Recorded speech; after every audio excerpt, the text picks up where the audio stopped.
जिल्हा नियोजन समिती DPCवरील रखडलेल्या नियुक्त्यांना अखेर सोमवारी मुहूर्त मिळाला।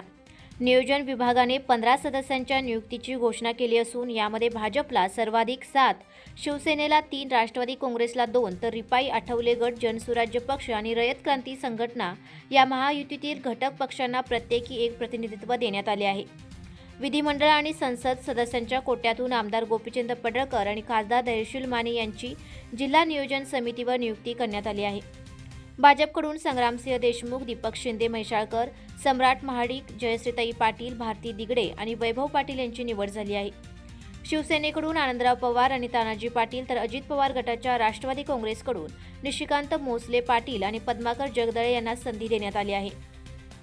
घटक पक्षांमधून समित कदम, जनसुराज्य पक्ष, राजेंद्र खरात, रिपाई आठवले गट आणि अमोल पाटील, रयत क्रांती संघटना यांचीही जिल्हा नियोजन समितीवर वर्णी लागली आहे। या नियुक्त्यांमुळे जिल्ह्याच्या विकास आराखड्याशी संबंधित निर्णय प्रक्रियेत महायुतीचा प्रभाव अधिक मजबूत झाल्याचे मानले जात आहे।